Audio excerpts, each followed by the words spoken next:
you want to have the good balance of both so you can get more clients, you can have a longer business if you have your own business, and also just a better life when you have a good balance between your soft skills and what they usually call the hard skills.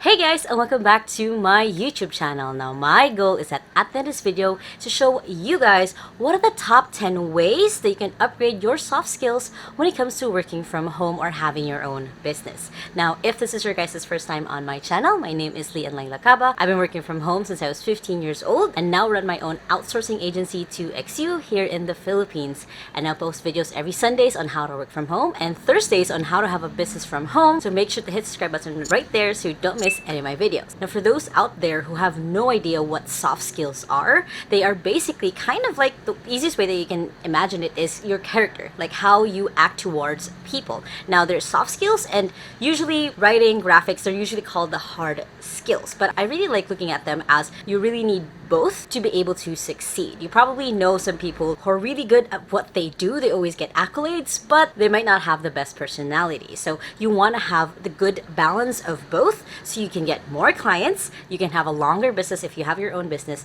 and also just a better life when you have a good balance between your soft skills and what they usually call the hard skills. Now, some examples of soft skills are leadership, communication. Basically, you'll probably find like a whole list of soft skills online, but for this video, I'll be specifically going through how to upgrade those soft skills, especially if you've never really thought of it before. Now, one of the main things that you can do to upgrade your soft skills, and I'm really going to be starting with the mother load, it's basically providing and asking for clarity. Now, I have been running my own business for about 4 years now. I was also the CEO of a book publishing company, and a lot of what I've seen whenever it comes to having misunderstandings at work, it usually goes down to clarity. You know what I mean by this, and it's the main reason why it is one of the top tips that I have to upgrade your soft skills, is that clarity.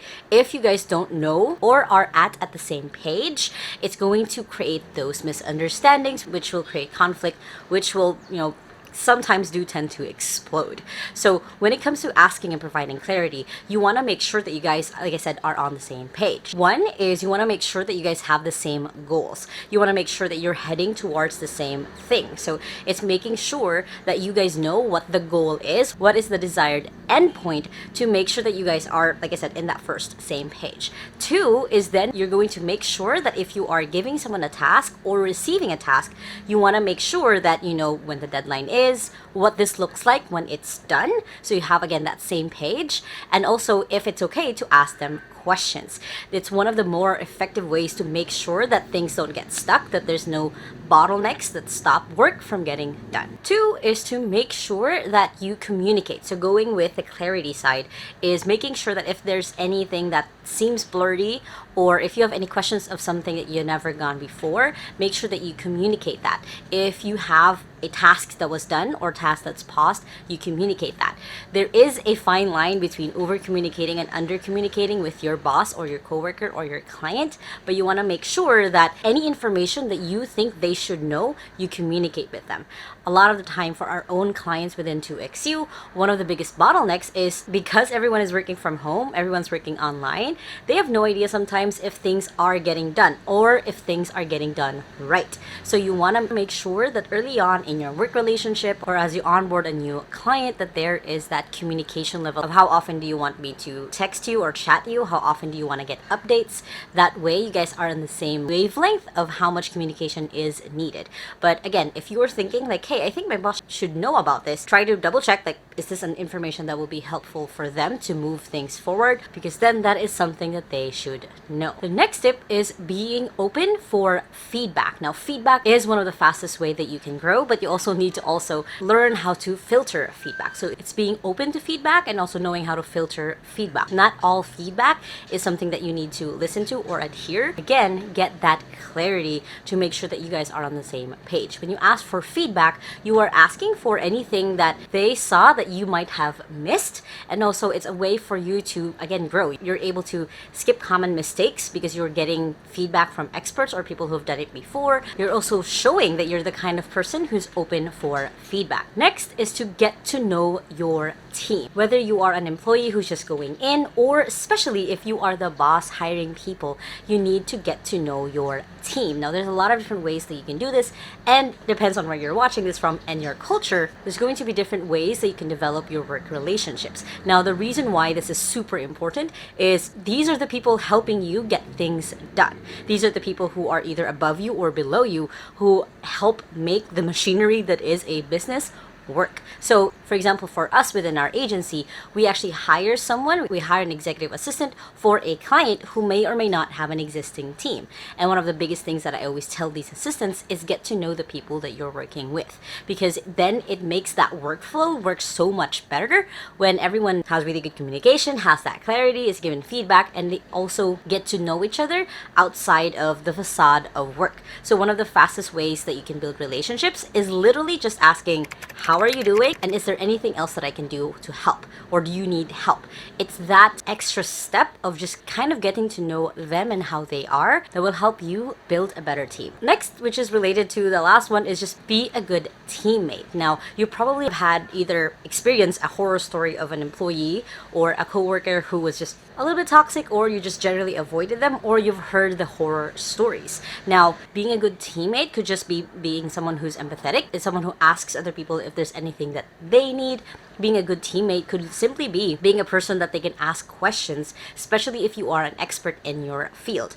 Being a good teammate is basically just imagine the kind of person that you do want to hang out with at work. And being a good teammate might also involve being a person who gives feedback, and also being the type of person to ask for feedback on how to be a better teammate. Next is to constantly challenge yourself. Of course, not in a negative way. Challenging yourself could be as small and easy as just building a good habit at work, could be learning a new skill, or it could simply be watching more videos like these on YouTube where you can learn more about how to upgrade yourself. Try to find small challenges or obstacles that you find in your work and try to solve them. This is something that is, for me, at least as an employer, is so invaluable when an employee comes to me like, hey, this is something that takes me 2 hours, but I think we can make this into 30 minutes. When you challenge yourself in that way, you become valuable in your employer's eyes. Next is to be flexible. Now, you probably have heard this so many times before, so I'm adding an asterisk to flexible. So flexible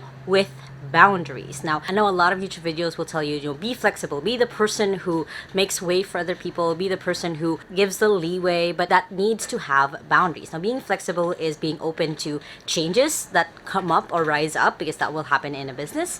Being flexible means that you know that things might not always go your way. Like right now, I have a ton of trucks passing by outside of our house, but I'm still going on and recording this video because I know that I can just pause sometimes if it's a really loud truck, and you guys won't be able to mind or hear it until I just pointed it out just now. The next way that you can upgrade your soft skills is to step up. So stepping up could be as simple as taking charge on a project if no one else is. Stepping up could mean just taking responsibility for the things that you are supposed to be taking care of.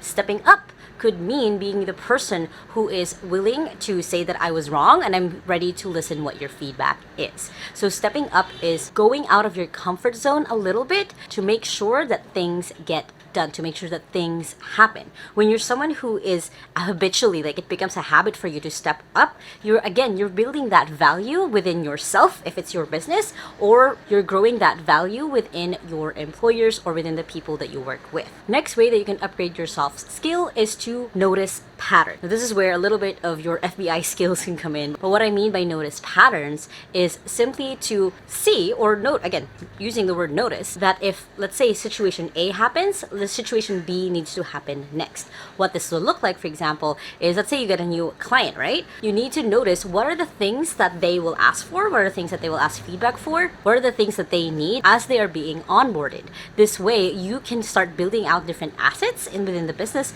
and also you start kind of predicting what people need and blowing them away when you are someone who provides those for them. So noticing patterns simply means being able to anticipate what people need based on a past event. It's not letting things happen because of you. So if you really want to upgrade your soft skills, this is one that is super huge to develop and to grow, because it involves noticing the small things that people usually overlook. It is simply the act of being able to anticipate because you're someone who notices, again, those small stuff. Next is to boost boost your communication skills. Now, I know this is easier said than done, and if you are an introvert like I am actually, this might be a tip that you've heard before, but you just generally tend to avoid. But when you learn how to become a really good communicator, not just someone who speaks, but also someone who listens, you become more effective at work because things can get done faster with you. Things can get done without you because you gave really clear goals and clear next steps. When you become a really good communicator, you are able to get your ideas across easily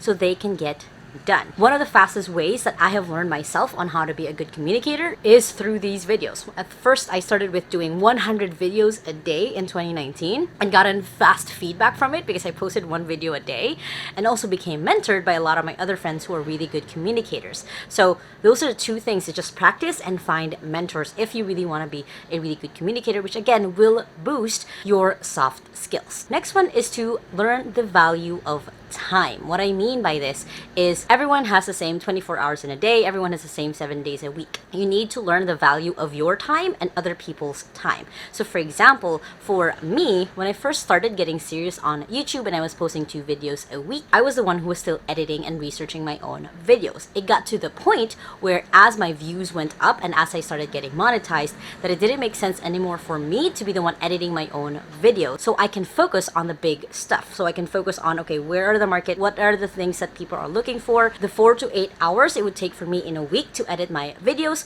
could be put into that. Plus at that time I was also growing to XU, so I had to look at what I was doing and what I needed to stop doing. You need to kind of assess your time at least once a week to check what are the things that I should be doing or focusing on, and what are the things that I shouldn't be doing. Now you guys can check out my video on how I do this assessment myself with the 80-20 principle, which you guys can check out right here.